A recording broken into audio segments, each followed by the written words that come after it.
नमस्कार दोस्तों, मैं हूं आपका दोस्त प्रदीप कुमार वांगड़े। आपका इस कार्यक्रम में स्वागत है, जिस कार्यक्रम का नाम है आपके अनुरोध पर। दोस्तों, आपके अनुरोध पर आज मैं आपको बताऊंगा भारतीय फिल्मों के मशहूर खलनायक माणिक किरानी, उनकी जीवन परिचय के बारे में बताऊंगा।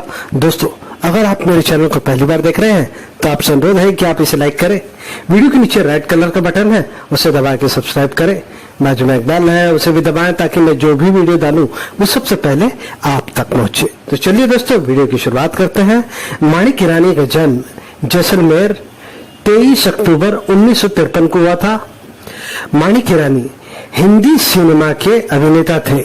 80 और 90 के दशक की फिल्मों में कई ऐसे विलेन नजर आए जिन्होंने छोटे छोटे रोल करने के बावजूद अपनी ना मिट सकने वाली पहचान दर्शकों के जहन में छोड़ी। इन्हीं में से एक थे माणिक ईरानी, जिन्हें लोग बिल्ला के नाम से भी जानते हैं। साल 1983 में आई जैकी श्रॉफ की मशहूर फिल्म हीरो, इस फिल्म में माणिक को नई पहचान दिलाई। बच्चा बच्चा उन्हें बिल्ला के नाम से जानने लगा। माणिक ईरानी की मौत कैसे हुई, इस बारे में कोई स्पष्ट जानकारी उपलब्ध नहीं है। कुछ खबरों में कहा गया है कि 90 के दशक में ज्यादा शराब पीने की वजह से उनकी मौत हो गई, तो कुछ खबर ऐसी है कि उनकी मृत्यु एक्सीडेंट से हुई। वहीं कुछ लोग अन्य खबरों में ऐसा दावा करते हैं कि माणिक ईरानी ने आत्महत्या कर ली। कुछ लोगों का यह भी कहना है कि कम उम्र में उनके बच्चे की मौत होने की वजह से वो शराब पीने लग गए थे। ज्यादा शराब पीने की वजह से उनकी मृत्यु हो गई। माणिक ईरानी का अपना एक अलग ही अंदाज था। उनका लुक ऐसा था कि कोई भी देखकर डर जाए, और उस पर माणिक ईरानी की जानदार डायलॉग डिलीवरी। स्क्रीन पर माणिक ईरानी के आते ही दहशत फैल जाती थी। दर्शकों के लिए वो किसी सुपरस्टार से कम नहीं थे। माणिक ईरानी ने 1974 में गुंडे के किरदार से अपने फिल्मी कैरियर की शुरुआत की थी। इसके बाद उन्होंने कालीचरण, जो कि सुपरहिट फिल्म थी, त्रिशूल सुपरहिट फिल्म, मिस्टर नटवरलाल, शान और कसम पैदा करने वाले की जैसी कई फिल्मों में काम किया। सुभाष घई की फिल्म कालीचरण में माणिक ईरानी ने गूंगे खलनायक का रोल निभाया और इसमें वो अपनी छाप छोड़ने में कामयाब रहे। इसी तरह माणिक ने 80 और 90 के दशक में विलेन के रोल में राज किया और अपना खौफ काबिज रखा। माणिक ईरानी फिल्मी दुनिया का जाना पहचाना चेहरा तो थे, लेकिन वे असली पहचान के बजाय बिल्ला नाम से बेहद प्रसिद्ध हुए। दरअसल माणिक ईरानी ने ख्याति प्राप्त निर्देशक सुभाष घई की फिल्म हीरो में बिल्ला का किरदार निभाया था, जिसे लोगों ने इतना पसंद किया कि ये नाम ही उनकी पहचान बन गया। सन 1983 में रिलीज हुई फिल्म, इस फिल्म में जैकी श्रॉफ, मीनाक्षी शेषाद्री, शम्मी कपूर, संजीव कुमार, शक्ति कपूर और मदन पुरी की अहम भूमिका थी। साल 1974 में माणिक ईरानी ने पर्दे पर ऐसी एंट्री मारी, एक बदमाश का रोल किया। फिल्म थी पाप और पुण्य।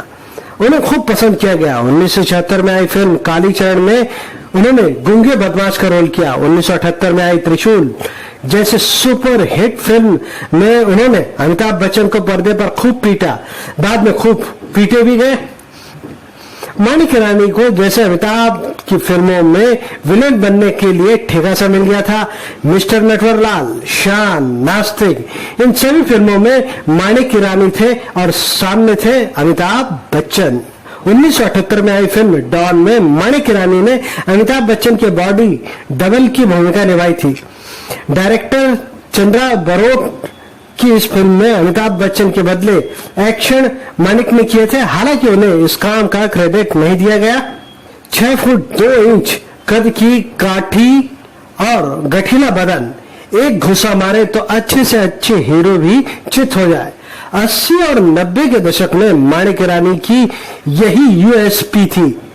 बॉलीवुड में तब इतने लंबे और हट्टे कट्टे खलनायक बहुत कम थे। अजीबोगरीब वेशभूषा, हेयर स्टाइल, दांत, बालों के रंग के साथ विचित्र तरीके से हंसते हुए संवाद उनकी यूएसपी थी। बाद की फिल्मों में माणिक ईरानी गलियों के गुंडे के किरदार तक ही महफूज रह गए। बाटली दादा, दीदार, कोल्हापुरी दादा, बाप नंबरी बेटा 10 नंबरी, बिल्लू दादा, कसम पैदा करने वाले की सरीखे फिल्मों में अपने किरदार से लोगों का मनोरंजन किया। माणिक से निर्देशक क्या चाहते थे? 6 फुट लंबे माणिक अपने शरीर को लेकर काफी संजीदा रहे। उस दौर में जब बॉडी बिल्डिंग फिल्म उद्योग से काफी दूर था, माणिक ईरानी नेशनल हेल्थ लीग जिम के नियमित सदस्य थे। वो जानते थे कि उनकी जीवन यापन का एकमात्र सहारा उनका औरों से अलग शरीर ही है। अपने कद, काठी और कुछ मेकअप के बदौलत अपने एक शॉट के रोल से ही शरीर में सिरहन पैदा कर देने के लिए काफी थे। यही कारण है कि 80 के मध्य में जब हिंदी हॉरर फिल्म का दौर आया, तब पिशाच जैसे किरदार के लिए माणिक ईरानी पहली पसंद बने। माणिक ईरानी के किरदार ही नहीं, उनके डायलॉग भी काफी प्रसिद्ध थे।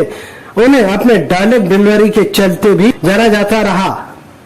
उनके कुछ डायलॉग जैसे कि आशिक की जगह जमीन पे नहीं ऊपर होती है, या फिर मैं इस हरामजादे की वो हालत बनाऊंगा कि वैद और हकीम भी परेशान हो जाएंगे और सोचेंगे कि थोबड़ा कौन सा है और हाथ पैर कौन सा है।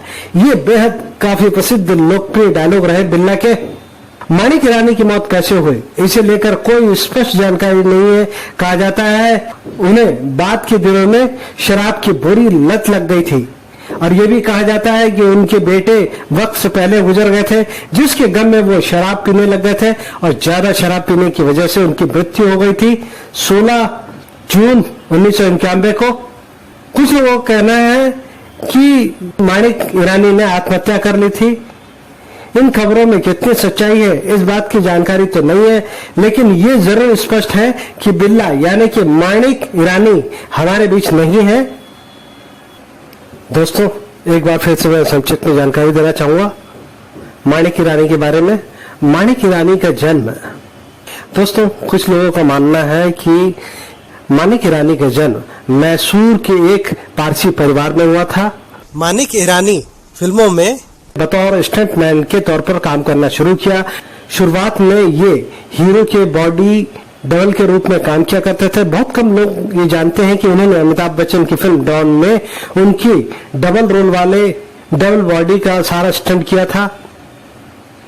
दोस्तों, माणिक ने बहुत सारी फिल्मों में काम किया, तो मैं इनके कुछ यादगार फिल्मों के नाम जरूर बताऊंगा आपको। माणिक ने कालीचरण, त्रिशूल, डॉन, विश्वनाथ, मिस्टर नटवरलाल, शान, सिलसिला, नास्तिक, मंगल पांडे जैसे बेहतरीन फिल्मों में काम किया। कालीचरण में माणिक ने गूंगे बदमाश का किरदार निभाया था। ये किरदार आज भी लोगों के ज़हन में है। पुरानी हवेली, जी हाँ दोस्तों, पुरानी हवेली जो फिल्म थी, इसमें माणिक ईरानी ने मुख्य भूमिका निभाई थी। इसमें उन्होंने हैवान का किरदार निभाया था और इस किरदार ने वाकई लोगों को डरा दिया था। इस रोल के बाद बच्चों में उनका खौफ कुछ ऐसा हो गया था कि आम जिंदगी में जब माणिक सड़कों पर गुजरते थे तो बच्चे छिप जाया करते थे। माणिक ने अपने करियर में 100 से अधिक फिल्मों में काम किया। दोस्तों, जैसे कि मैं आपको बता चुका हूं कि माणिक ईरानी ने शराब के नशे में खुद को डुबो लिया। दरअसल कहा जाता है कि जब उनकी पत्नी उन्हें छोड़कर चली गई तो इन्होंने अपने लाडले बेटे को अकेले पाला पोसा और बड़ा किया, लेकिन अचानक उनके बेटे की तबीयत बिगड़ गई और मौत हो गई। इस गम में उन्होंने शराब पीना शुरू कर दिया, दिन रात नशे में चूर रहने लगे। उनकी मौत को लेकर कहा जाता है कि उनकी मौत ज्यादा शराब पीने की वजह से हुई।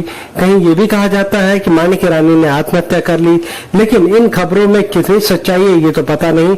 लेकिन इतना जरूर सच है, माणिक ईरानी अब इस दुनिया को छोड़ चुके हैं। माणिक ईरानी का जन्म 23 अक्टूबर 1953 को जैसलमेर में हुआ था। इनकी मृत्यु हुई 16 जून 1991 को।